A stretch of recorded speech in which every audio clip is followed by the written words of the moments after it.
다르다는 것을 꼭 기억해야 되겠습니다. 허가 구역 지정 절차에 대해서 앞에서 봤고, 허가 절차입니다. 허가 절차. 허가 절차는 누가 계약 체결하기 전에 거래 당사자면 매도인 매수인이겠죠. 원래는 허가 신청 전에 허가를 받아야 됩니다. 근데 판례는 허가 받을 것을 정지 조건부로 계약을 했다면 계약 체결 후 허가 받았다 하더라도 처벌할 수 없다는 판례가 있습니다. 현실적으로는 계약하지도 않았는데 누군지도 모르는데 허가 신청을 할 수가 없죠. 계약 당사자가 특정이 안 되는데 좀 법이 약간 모순이기는 합니다. 어쨌든 미리 허가를 받아야 됩니다. 계약 체결하기 전에 이론적으로는. 근데 현실적으로는 잔금 치르기 15일 전에 허가 신청을 들어갑니다. 현실적으로는. 왜? 15일 이내 허가 또는 불허가 처분을 하니까.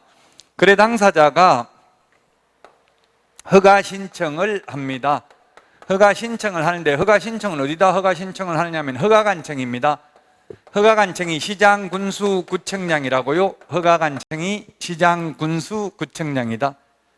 시장군수구청장에게 허가 신청을 합니다. 그러면 시장군수구청장은 곧바로 허가를 내주는 게 아니라 심사를 하죠. 심사를 합니다. 심사를 해서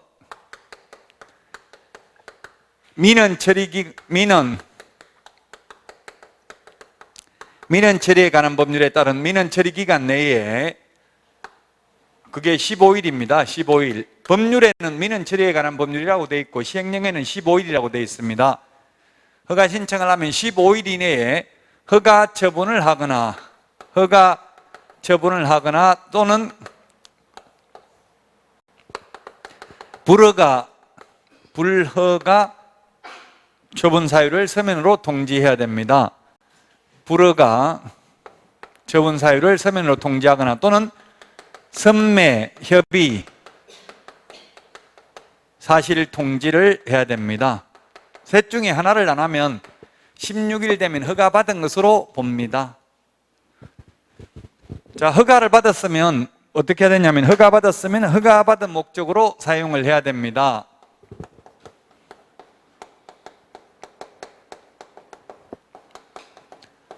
허가받은 목적도로 사용해야 되는데 허가받은 목적대로 사용해야 되는 의무기간이 우리 암기 프린터는 32번에 동그라미 6번인가요?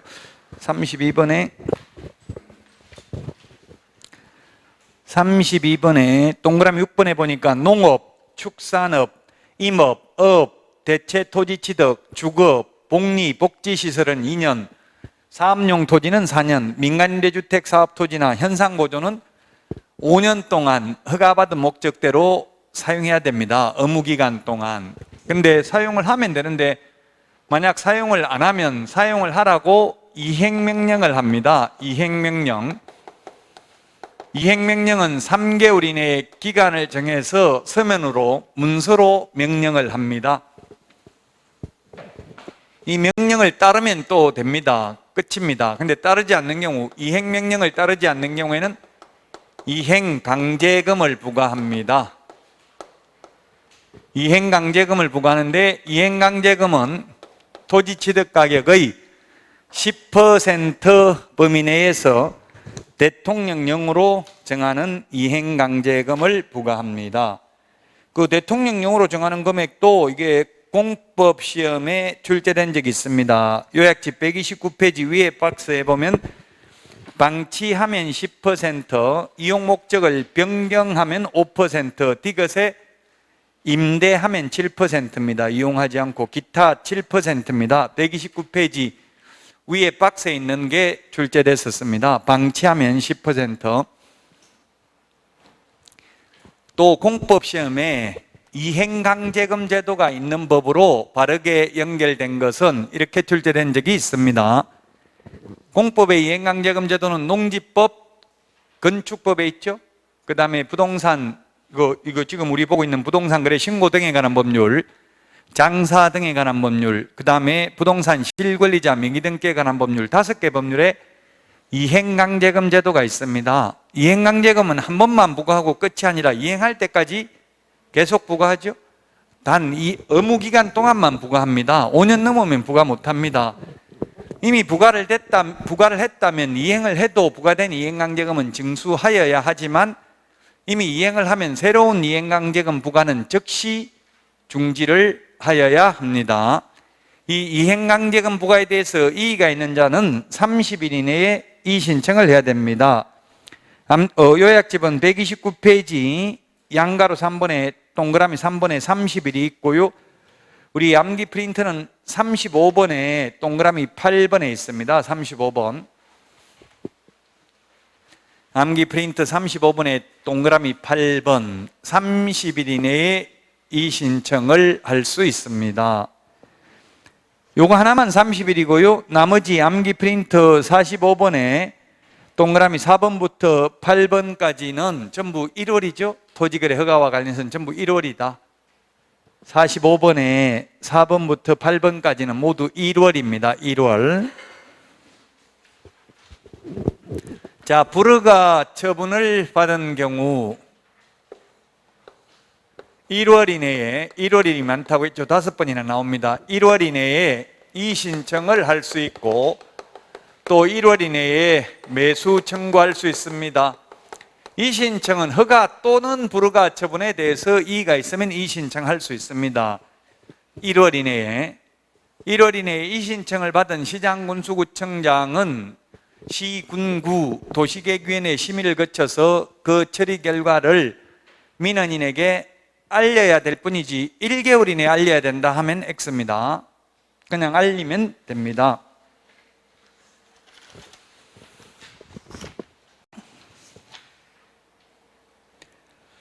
요약집 130페이지에 거기에 이의신청이 있습니다. 제4절 사건보호에 1번 이의신청이 있고요. 그 다음에 2번 매수청구가 있습니다. 매수청구. 불허가 처분을 받아가지고 이제 토지를 팔 수 없으면 매수청구, 매도인이 허가관청, 시장군수구청장에게 매수해달라고 매수청구를 합니다. 매수청구할 때는 공시지가입니다. 감정가격이 아니고 공시지가를 기준으로 매수해달라고 청구할 수 있습니다. 그러면 시장군수구청장은 국가, 지자체, 공공기관, 공공단체로 하여금 매수할 자를 정해서 공시지가를 기준으로 매수하게 할 수 있고요. 허가 신청서에 기재된 금액이 공시지가보다 낮은 경우에는 낮은 금액으로 매수하게 할 수 있죠. 항상 국가, 공공기관은 낮은 가격이 있으면 낮은 가격으로 매수해야 됩니다. 왜냐하면 자기 돈 아니니까 국가 돈으로 높은 가격으로 사주고 뒷돈을, 리베이트를 받을 수가 있잖아요. 그래서 항상 낮은 가격입니다.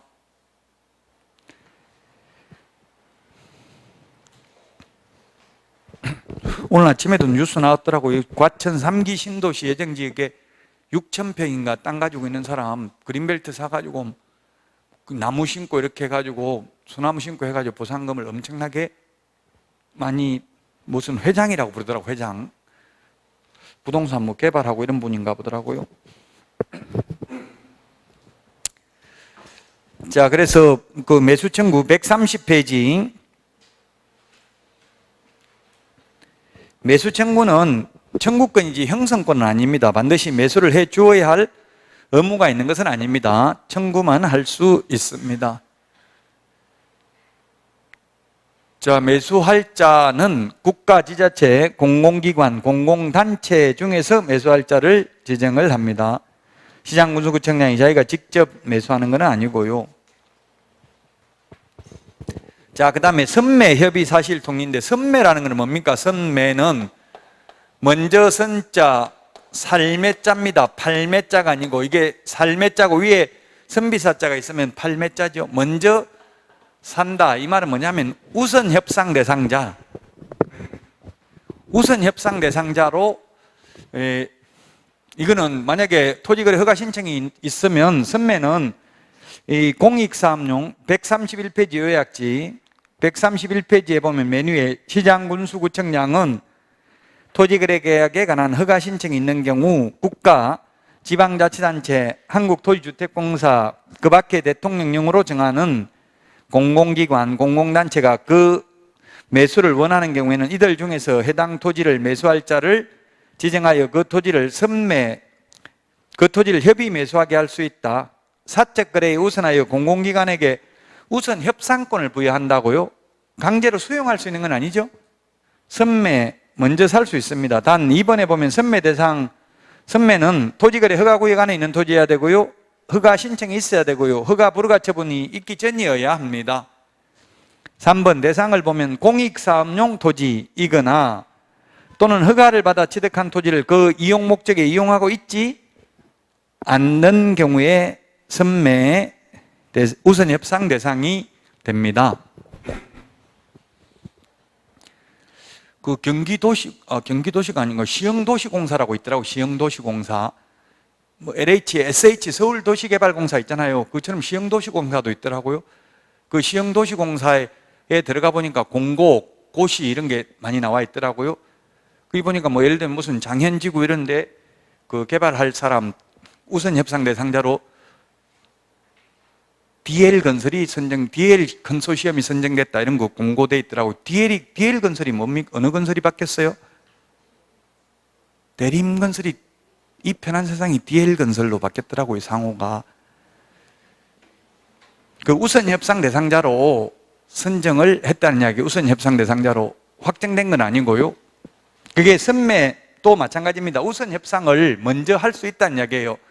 공익사업용 토지이거나 또는 허가받아서 취득한 토지를 허가받은 목적대로 사용하고 있지 않는 경우에, 자, 그 우리 요약집 131페이지 맨 밑에 있는 그림을 여기에 다시 한번 그려보도록 하겠습니다. 허가 신청이 들어오면 15일 이내에 이 셋 중에 하나를 해야 되잖아요. 그래서 하나를 해야 되는데 가만히 있으면 16일 되면 허가받은 것으로 본다고 했죠. 허가 신청이 들어오면 15일 이내에 선매 협의 사실 통지를 해야 된다. 선매 협의 통지. 이 토지는 선매 국가 공공기관 공공단체가 우선 협상권이 있는 선매 대상 토지이므로 15일 안에 허가 또는 불허가 처분을 해줄 수가 없고 선매자를 지정해서 알려줄 테니 조금만 기다려 주시기 바랍니다. 그러면 그 선매자하고 우선 협상을 해보시고 협의가 결렬되면 그때 가서 허가 또는 불허가 처분을 해주겠습니다. 이렇게 통지를 한다고요. 15일 이내에. 그리고 허가 신청이 있은 날로부터 1개월 이내에 선매자를 지정해서 통지를 해줍니다. 선매자를 지정해서 뭐 LH가 선매자로 지정됐으니 LH하고 우선 협상을 해보시기 바랍니다. 이렇게 선매자 지정 통지를 해주고요. 그 다음에 선매자 지정 통지를 받고 나면 LH는 15일 이내에 선매자 지정 통지를 받은 날로부터 15일 이내에 선매 협의를 착수해야 됩니다. 선매 협의를 시작해야 된다고요. 15일 이내에. 그리고 선매자 지정 통지를 받은 날로부터 1개월 이내에 선매 협의를 완료해야 됩니다. 선매 협의를 완료해야 되고 선매 협의 완료 조서 제출도 해야 됩니다. 선매 가격은 감정 가격입니다. 이게 시험에 많이 출제됐습니다. 옛날 공법에 공시지가하고 감정 가격. 뭐가 더 높겠어요? 가격이 더 비싸겠어요? 공시지가하고 감정 가격 중에서? 공시지가가 비싸다고요? 돈 벌려면 이게 가격 구조를 잘 알아야 돼요. 공시지가, 공시가격, 지방세시가 표준액, 기준시가, 세법에서 말하는 예를 들면 이런 거. 그런 거는 기준시가, 시가 표준액 이런 것들은 거의 다 공시지가하고 연관이 있죠. 비슷하게 공시지가 이게 적용되는 게 68개 법률에 공시지가가 반영이 돼요. 건강보험료라든지 이런 거 다 공시지가가 높으면 그만큼 영향을 미치죠. 어쨌든 가격 구조를 잘 알아야 돼. 감정가격이라는 것은 시세입니다. 쉽게 말하면 감정평가사가 평가한 현재 시세잖아요. 그래서 이건 얼마든지 조작할 수 있어요. 감정평가사하고 조작한다면 좀 웃기지만 짜고 옛날에는 그런 게 있더라고요. 요즘은 모르겠는데 어쨌든 좀 비싸게 평가해 주세요. LH가 자기가 꼭 사고 싶으면 만약에 1억에 사겠다는 사람이 있는데 LH가 공시지가는 절반밖에, 공시지가 반영률이 50%에서 한 70%밖에 안 된다고요. 시세에 비해서. 그럼 5천만 원에 8천만 원에 LH가 먼저 사겠다고 하면 협의가 되겠어요? 안 되겠어요? 1억 살 사람이 있는데 8천만 원에 사겠다면 아무도 안 팔겠죠? 그럼 무조건 협의가 불성립됐었어요. 옛날에는 이게 감정 가격이 아니고 공시지가였어요. 옛날에. 그러다가 전부 선매 협의가 불성립되니까 이게 감정 가격으로 바뀌었다고요? 그럼 시세대로, 그럼 평가하기 전에 지금 1억 살 사람이 있다, 1억 비슷하게 좀 평가해 주세요, 이렇게 할 수도 있는 거잖아요. 예를 들면. 그래서 감정 가격을 하다 보니까 요즘은 선매 협의가 조금씩 성립되는 경우도 있습니다. 어쨌든 시험에 이거 감정 가격 공시지가 반대로 바꿔가지고 문제 많이 나왔다고요. 매수 청구라는 거는 못 팔아가지고 사달라고 하니까 팔 사람이 지금 급하잖아요. 매수 우위 시장이잖아요. 그러니까 싸게라도 좀 사주세요 이렇게 하는 거고, 선매는 다른 살 사람이 있잖아요. 지금 비싸게 살 사람이 있으니까 높은 가격, 감정 가격으로 우선 협상을 할 수밖에 없다는 이야기입니다. 자, 그 다음에 선매 협의가 불성립되면은 불허가 처분을 하여야 한다. X입니다. 불허가 처분을 하여야 하는 게 아니라 지체 없이 허가 또는 불허가 처분을 해야 됩니다. 지체 없이 허가 또는 불허가 처분을 해야 되는 거지, 즉 선매 협의가 불성립됐다고 그게 허가 불허가에 직접적인 영향을 미치지는 않는다고요. 불성립되면 불허가 하여야 한다. X입니다.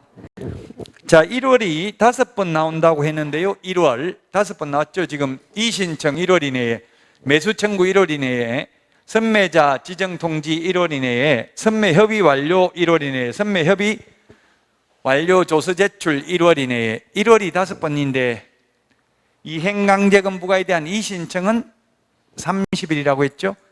30일 하나, 1월이 5번 나옵니다.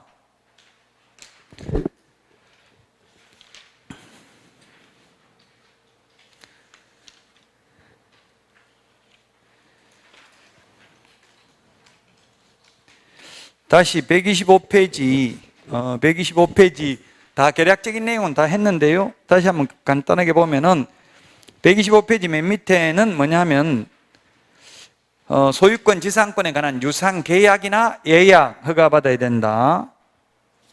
유상이어야 합니다. 126페이지 허가 기간은 민원 처리에 관한 법률에 따른 민원 처리 기간 또는 15일 이내 허가 또는 불허가 처분 또는 선매 협의 사실을 통지하여야 합니다. 알려야 됩니다. 16일, 15일 동안 아무 말 없으면 16일 되면 허가받은 것으로 봅니다. 자, 그 다음에 3번 허가 특례입니다.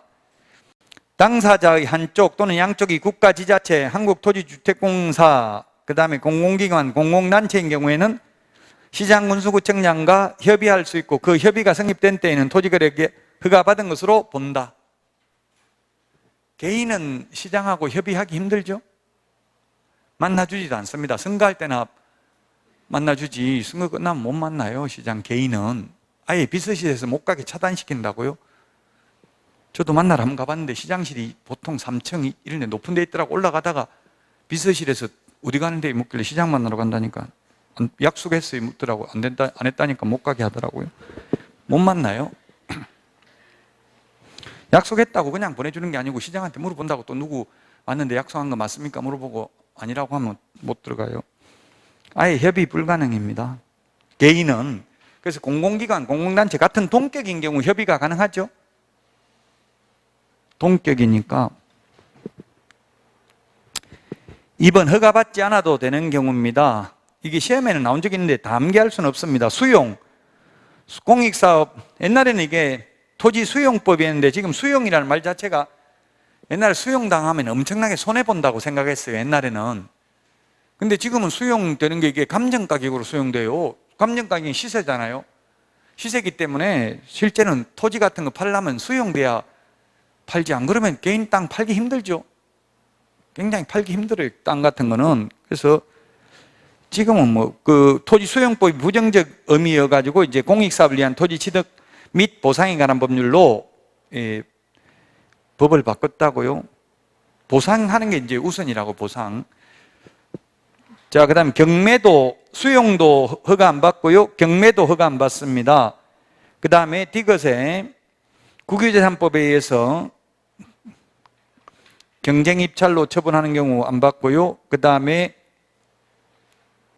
공유재산 일반 경쟁 입찰로 처분하는 경우, 그 다음에 미음에 도시 및 주거환경정비법에 따른 관리처분 계획 또는 빈집 및 소규모 주택 정비에 관한 특례법에 따른 사업 시행 계획에 따라 분양하거나 보류지 등을 매각하는 경우 허가 안 받아도 되고요. 국세, 지방세, 체납 처분에 따른 강제 집행 허가 안 받습니다. 근데 기업의 비업무용 부동산 공매는 3회 이상 유찰된 경우 허가 안 받습니다. 이 허가 안 받는 거 이거 말고도 굉장히 많은데 다 암기할 수 없습니다. 그냥 느낌으로 보면 투기 대상이면 허가 받아야 되고 투기 대상이 아닌 경우는 허가 안 받아도 된다고 생각하면 됩니다. 대충 느낌으로 풀어야 돼. 이거 공법이 어려운 이유는 다 열거되어 있기 때문에 공법은 논란의 여지는 없어요. 이신청 대상이 될 게 거의 없다고 법에 다 있으니까. 그 대신에 너무 많으니까 그 양을 다 암기할 수가 없죠. 지금 토지거래 허가도 여기 제가 적어놓은 거는 요 정도만 적어놨지 이거 말고도 엄청나게 많다고, 허가 안 받아도 되는 거. 그걸 일일이 다 암기할 수는 없습니다. 127페이지 허가 받으면 메뉴의 박스 농지법 제8조에 따른 농지취득자격증명을 받은 것으로 보고 부동산 등기 특별조치법 제3조 규정에 의한 계약서 검인을 받은 것으로 봅니다. 자, 그 다음에 토지거래 허가 심사기준 이거 다 암기할 수 없고요. 시험에 뭐 해마다 나오는 거 아니니까 토지 이용 목적이 적합해야 됩니다. 즉 투기 목적이면 허가 안 내준다 이 말이에요. 한마디로 말하면 이건 시험 문제 나오면 한번 찾아서 읽어보시고요. 참고로 보셔야지 이걸 다 암기할 수는 없습니다. 그 다음에 128페이지 양가리금 면적의 적정성, 면적이 적정해야 되고요. 그 다음에 토지 이용 계획과의 적합성이 있어야 되고요. 자, 그 다음에 6번 허가받은 목적대로 이용해야 되는 의무기간입니다. 앞에서 이야기했죠. 농업, 암기 프린트 32번에 동그라미 6번에 있었습니다. 농업, 축산업, 임업, 업, 그 다음에 대체토지취득, 주거용, 주택용지, 그 다음에 복지시설, 편익시설 2년입니다. 그 다음에 사업용 토지는 4년, 그 다음에 임대사업을 위해 건축물과 그에 딸린 토지취득, 현상보존, 기타 5년입니다. 임대사업은 이거 민간임대주택 특별법에 의한 민간임대주택을 말하는 거죠.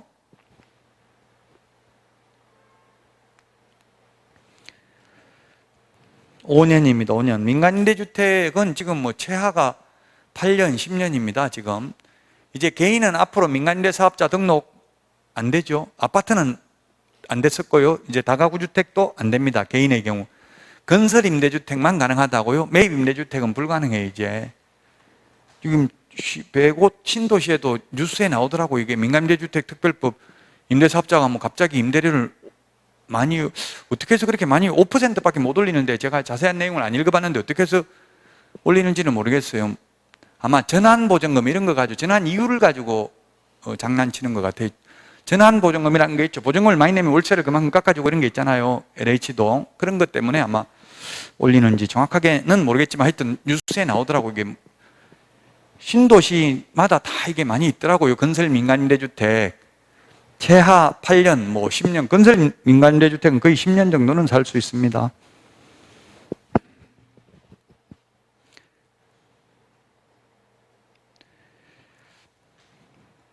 자, 그 다음에 이행강제금 아까 이야기했습니다. 이행강제금 10% 범위 내에서 부과를 하고요.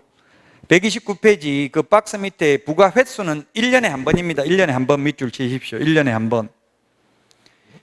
1년에 한 번인데 건축법은 1년에 2회 범위 내에서죠. 건축법은 1년에 2회 범위 내에서고요. 농지법 1년에 한 번이고요. 그 다음에 장사 등에 관한 법률에서도 1년에 2회 범위 내에서 부가징수할 수 있는데 아직까지 장사 등에 관한 법률은 시험에 나온 적이 없습니다. 이행강제금에 대해서. 그 다음에 부동산 실권리자 명의등기에 관한 법률 이행강제금은 1차 이행강제금이 10%, 2차 이행강제금 20% 딱 두 번만 부과하고 끝입니다. 그 동그라미 3번 이행강제금 부과 30일 이내에 이의신청해야 된다. 30일 동그라미 놓고요. 앞에 다 했던 거 다시 한번 보고 있습니다. 양가로 4번 이행강제금 부과 제외입니다. 농지법 위반하여 이행강제금을 부과한 경우에는 이 법에 의한 이행강제금을 부과하지 아니할 수 있습니다. 그 다음에 의무기간, 토지거래 허가받은 목적으로 사용해야 되는 의무기간 경과 후에도 이행강제금을 부과할 수가 없습니다. 자, 농지법은 이행강제금이 얼마입니까? 농지법은 20%죠. 20%, 100분의 20. 지금 100분의 20 더 많이 부과되고 있는데 또 10%, 100분의 10 범위 내에서 부과할 필요 없겠죠? 이미 더 많이 부과되고 있잖아요. 농지를 농사 안 짓는 게 적발되면 이행강제금 20%씩이면 5년만 지나면 농지 가격 다 이행강제금을 내게 되잖아요. 그런 경우는 이 법상 이행강제금을 부과하지 아니할 수 있다고요. 이미 더 많은 게 부과되고 있기 때문에 농지법에서 지금 농지법을 지금 또 법 고칠 것 같더라고요.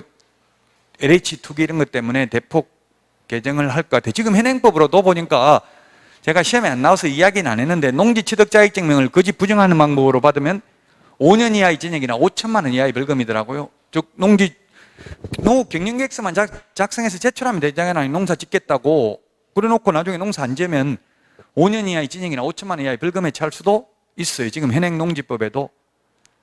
근데 농지법이 헌법에 약간 위배되고 있어요. 지금 헌법에 보면 뭐라고 되어 있냐면 농지는 경자 유전의 원칙을 견지하도록 국가는 노력하여야 한다 이렇게 되어 있어요.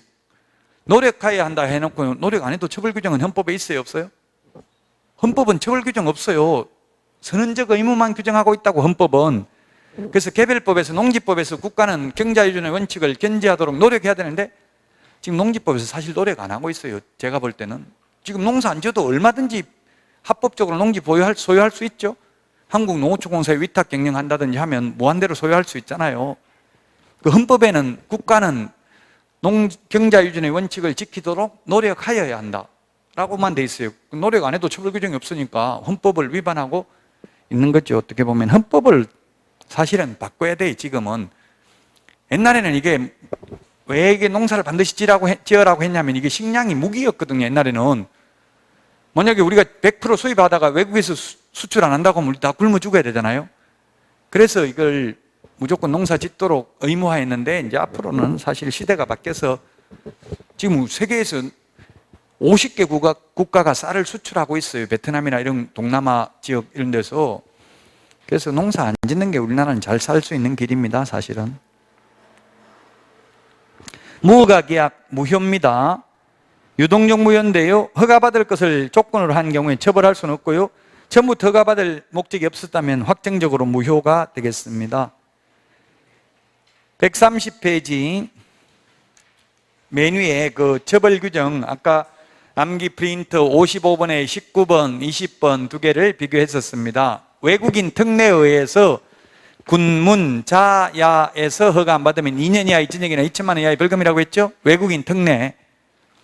지금 여기서 허가구역은 외국인이든 우리나라 사람이든 지정된 허가구역에서는 다 허가받아야 되죠?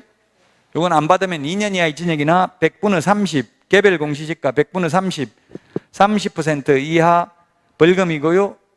등기 신청 각하라고 되어 있잖아요. 기각이 아니고 허가증이 없이 허가구역에서 소유권 이전 등기를 신청하면 각하된다고요. 자, 아까 이의신청, 매수청구, 선매제도 다 말씀을 드렸습니다. 132페이지 지가동향조사는 아직 시험에 나온 적은 없습니다. 지가라는 게 뭡니까? 땅 가격이죠. 땅 가격. 토지 가격을 조사한다는 이야기입니다. 1번 지가동향조사인데 그 국토부 장관은 연 1회 이상 전국의 지가 변동률을 조사해야 된다. 그 다음에 2번 국토부 교통부 장관은 필요한 경우 한국감정원법에 따른 한국감정원, 이걸 한국부동산원으로 고치십시오. 한국부동산원. 한국부동산원으로 고쳐야 되는데 아직 우리 부동산거래 신고 등에 관한 부분에서는 이대로 한국감정원이라고 되어 있는데 한국감정원이 한국부동산원으로 바뀌었죠. 지금 우리나라 모든 아파트 청약하는 것도 옛날에 아파트 투유였는데 지금 한국부동산원에서 운영하는 청약홈에서 모든 아파트, 민간 아파트도 청약하죠. 한국부동산원 청약홈. 한국감정원이 한국부동산원으로 바뀌었습니다. 한국부동산원 원장으로 하여금 매월 1회 이상 지가 동향, 토지거래 상황 및 그 밖에 필요한 자료를 제출하게 할 수 있다. 이 경우 실비 범위에서 그 소요 비용을 지원해야 된다. 자, 그 다음에 3번 시도지사는 관할 구역의 지가 동향 및 토지거래 상황을 국토부령으로 정하는 바에 따라 조사하여하며 그 결과를 허가구역 지정 축소하거나 해제할 필요가 있다고 인정하는 경우는 국토부 장관에게 그 구역의 지정 축소 해제를 요청할 수 있다. 4번 국토부 장관은 필요한 경우에 행정안전부 장관에게 공간정보의 구축 및 관리에 관한 법률에 따른 자료 제공을 요청할 수 있다. 이 경우 행안부 장관은 특별한 사유가 없으면 요청에 따라야 되고요. 아직 시험에 나온 적은 없다고 했습니다. 지금 말하고 있는 거. 133 지가동향 조사 방법입니다. 시도지사는 개황조사, 동그라미 2번 지역별 조사, 동그라미 3번 집중, 특별 집중 조사 이런 순서대로 토지거래 상황을 조사해야 됩니다. 지가동향하고. 개황조사라는 것은 관할구역 안에 있는 토지거래 상황을 파악하기 위해서 분기별로 1회 밑줄 지놓으십시오. 시험에 나온 적은 없는데 이 숫자들은 나올 수 있겠죠. 앞으로 분기별로 1회 이상 개괄적으로 실시하는 조사를 개황조사라 하고요. 지역별 조사는 개황조사를 실시한 결과 등에 따라 토지거래계약에 관한 허가구역의 지정 요건을 충족시킬 수 있는 개연성이 높다고 인정되는 지역에 대해서 지가 동향 및 거래 상황을 파악하기 위하여 매월 1회 이상 밑줄 치십시오. 매월 1회 이상 실시하는 게 지역별 조사. 개황조사는 분기별로 1회 이상입니다. 분기별로라고 하면 3개월이 1분기죠. 자, 특별 집중조사입니다. 3번. 지역별 조사를 실시한 결과 허가구역 지정 요건을 충족시킬 수 있는 개연성이 특히 높다고 인정되는 지역에 대하여 지가 동향 및 토지거래 상황을 파악하기 위해서 실시하는 조사가 특별 집중조사입니다. 자, 그 다음에 포상금제도입니다. 포상금제도. 제가 포상금제도 프린터 비교하는 거 내드렸고 그 비교하는 프린터가 135페이지에 있네요. 135, 136페이지에 있습니다. 프린터 내드렸고 암기 프린터는 지금 28번에 있나요? 28번에 있죠. 포상금제도 보도록 하겠습니다. 앞에 지난주에 또 했습니다. 또 비교를 해보면 포상금제도가 지난주에는 공인중개사법을 했었죠. 공인중개사법이 있고요. 공인중개사법. 여러분들은 필기 안 해도 135페이지 보시면 된다고요. 아니면 요약집 135 또는 암기 프린트 28번에 있습니다. 공인중개사법이 있고 부동산 거래 신고 등에 관한 법률이 있습니다. 공인중개사법상은 이거는 지난주에 했기 때문에 포상금 지급 대상이 7개입니다. 4개가 신설됐습니다. 무부양, 광시, 공시, 무등록, 부정한 모로 등록, 양도, 대여 이 4개 신설된 게 개업 공인중개사가 아닌 자가 중개대상물에 대한 표시 광고를 하는 경우 요 3개는 부동산 거래 질서 교란 행위입니다. 개업공개사 등이 시세에 부당한 영향을 미치는 행위를 한 경우 그 다음에 친목회 회원 이외의 자와 공동중개를 제한하는 경우 누구든지 시세에 부당한 영향을 미치는 행위를 한 경우 이런 게 포상금 지급 대상이 되겠습니다.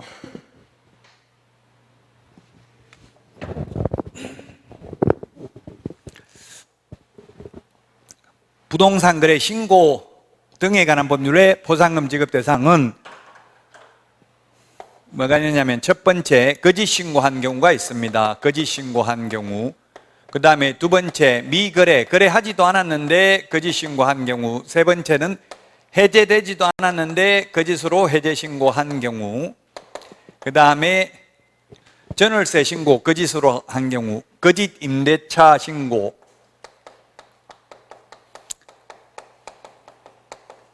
지난주에 임대차 신고 개정된 거 말했죠? 6월 1일 임대차 신고는 보증금 6천만 원 또는 월차임 30만 원 초과하는 경우 신고해야 되고요. 광역시나 경기도에 있는 군을 제외한 나머지 군 지역은 신고 대상이 아니라고 했습니다.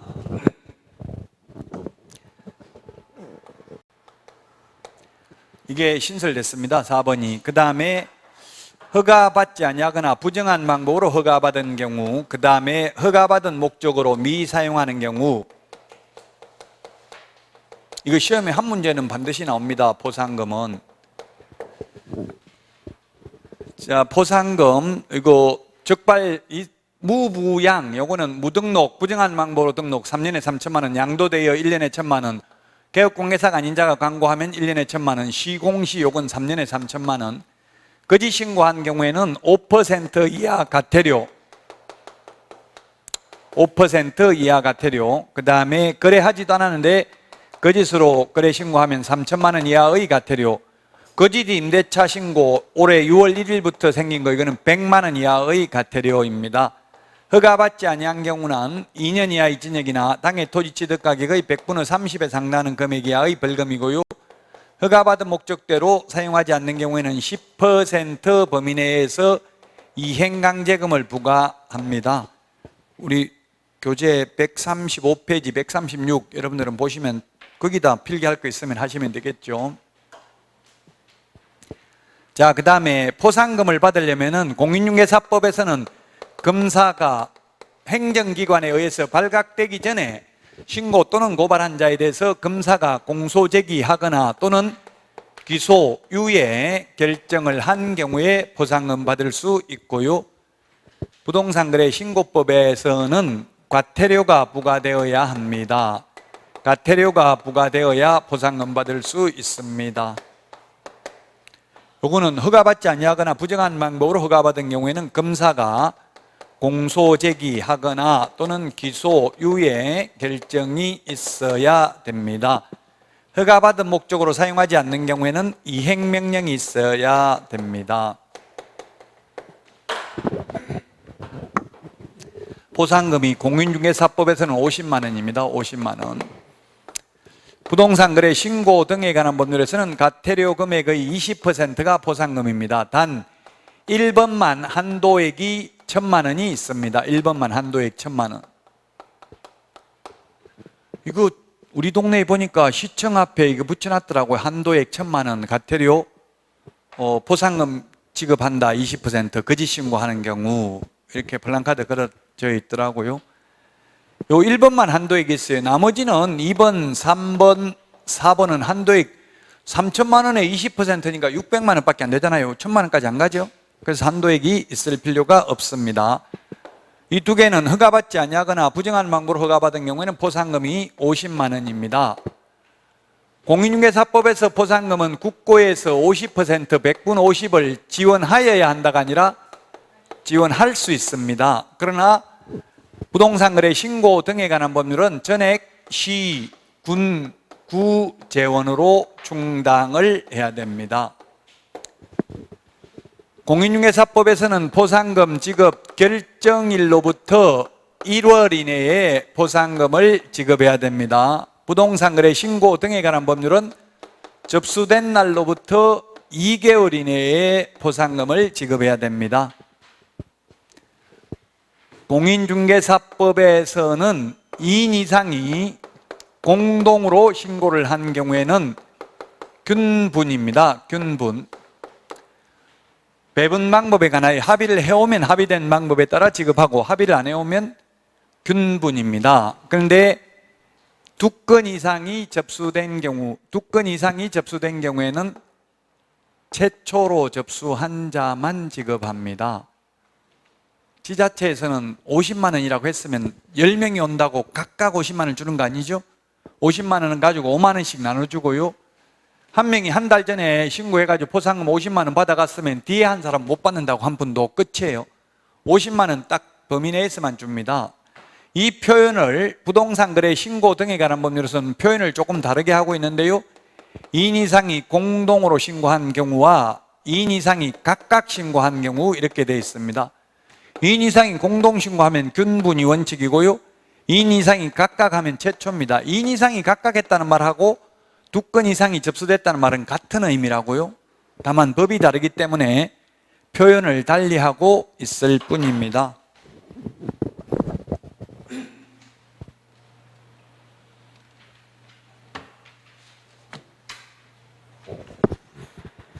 (136페이지까지) 했습니다. 136페이지까지. 포상금 그 미지급이 있는데, 미지급 공인중개사법은 공소금은 없음, 불기소처분, 기소중지, 무혐의 결정. 검사가 무혐의 결정을 하면 포상금 못 받습니다. 그러나 판사가 무죄 선고에도 포상금 받죠. 재판에 회부만 되면 판사가 무죄 선고에도 포상금 받습니다. 부동산 거래 신고 등에 관한 법률은 부동산 거래 신고 등에 관한 법률에서는 보면 공무원이 그 직무와 관련하여 발견한 사실을 신고하거나 고발한 경우, 해당 위반 행위를 하거나 위반 행위에 관여한 자가 신고하거나 고발한 경우, 익명이나 가명으로 신고 또는 고발하여 신고인이나 고발인을 알 수 없는 경우는 포상금 안 주겠죠, 당연히. 익명은 아예 이름 안 적고 신고한 경우고요. 가명은 가짜 이름, 예명, 아바타, 닉네임 적는 게 되겠죠. 여기까지 포상금 시험에 한 문제 거의 출제되고요. 자, 그 다음에 벌칙입니다. 137페이지 벌칙인데, 공인중개사법에서는 벌칙이 2문제 시험에 출제됩니다. 평균 2문제 나오는데, 부동산 거래 신고 등에 관한 법률은 해마다 나오지는 않습니다. 자, 맨 위에 2년 이하의 징역이나 2천만 원 이하의 벌금, 외국인 특례에 따라서 허가 안 받으면 2년 이하의 징역이나 2천만 원 이하의 벌금이고요. 그 다음에 두 번째는 국토부 장관이나 시도의사가 지정한 허가구역에서 허가받지 않거나 부정한 방법으로 허가받은 경우 2년 이하의 징역이나 100분의 30에 상당하는 금액 이하의 벌금입니다. 1년 이하의 징역이나 1,000만 원 이하의 벌금, 이거는 시험에 나온 적 없습니다. 3천만 원 이하의 과태료 밑에 그 세 개는 중요하죠. 밑줄 친 부분이 최근에 신설된 부분입니다. 1번, 계약 체결을 하지 아니하였음에도 불구하고 거짓으로 부동산 거래 신고를 하는 경우, 계약 체결을 안 했으니까 금액 5% 이하 과태료를 부과할 수가 없잖아요. 거래 금액이 5%인데 거짓 신고하면. 그래서 3천만 원 이하의 과태료고요. 그 다음에 해제 등이 되지 아니하였음에도 불구하고 거짓으로 해제 신고한 경우에는 역시 3천만 원 이하의 과태료고요. 그 다음에 거래대금 지급을 증명할 수 있는 자료를 제출하지 않는 경우도 3천만 원 이하의 과태료입니다. 근데 500만 원 이하의 과태료, 거기에 동그라미 5번에 보니까 거래대금 지급 증명 자료 외자 동그라미 하십시오. 외의 자료 제출 안 하면 500만 원 이하의 과태료, 거래대금 지급 증명 자료 제출하지 않는 경우 3천만 원 이하의 과태료라는 점을 주의하셔야 되겠습니다. 자, 500만 원 이하의 과태료 보니까 거래 신고를 30일 이내 하지 않는 경우, 2번 해제 등이 확정된 날로부터 30일 이내 해제 신고하지 않는 경우, 그 다음에 3번 부동산 거래 신고를 하지 아니하거나 거짓 신고하도록 요구한 자, 그 다음에 4번 거짓 신고를 조장하거나 방조한 자 500만 원 이하의 과태료입니다. 그러면 거래 당사자가 거짓 신고하도록 요구를 해서 개업공개사가 거기에 응해서 거짓 신고했다면 개업공개사는 처벌받아야 안 받아요? 거짓 신고를 요구한 자는 500만 원 이하의 과태료고 거짓 신고한 자는 5% 이하 과태료 받습니다. 요구해도 이론적으로는 개업공개사는 응하면 안 됩니다. 거짓 신고에. 자, 100분 5입니다. 100분 5. 옛날엔 취득세 3배였는데 지금은 100분 5로 바뀌었죠. 부동산 거래 신고를 거짓으로 한 자에게는 해당 부동산 등의 취득가액의 100분의 5 이하에 상당하는 금액의 과태료를 부과한다. 5% 이하 과태료입니다. 자, 그 다음에 300만 원 이하의 과태료. 외국인이 계약을 원인으로 교환계약이나 증여계약을 하고 60일 이내 신고 안 하면 300만 원 이하의 과태료입니다. 거기 가로 안에 매매는 제외한다. 이 말은 매매는 30일 이내에 외국인이라도 신고해야 된다고 했죠? 30일 이내 안 하면 500만 원 이하의 과태료입니다. 자, 그 다음에 100만 원 이하의 과태료. 외국인 등이 계약 외의 원인으로 취득을 하고 6개월 이내에 신고하지 않거나 거짓 신고한 자. 2번 외국인 등이 6개월 이내에 계속 보유 신고를 하지 아니하거나 거짓 신고한 자. 그 다음에 3번 주택임대차 계약의 보증금, 차임 등 거래 금액을 거짓으로 신고한 자 100만 원 이하의 과태료입니다. 맨 밑에 까만 별표에 보니까 개업공개사에게 과태료를 부과한 신고관청은 부과일로부터 10일 이내 등록관청에 그 사실을 통보해야 됩니다. 자, 이게 10일이 몇 번에 있습니까? 10일이 40번에 동그라미 9번에 있네요. 40번에 동그라미 9번.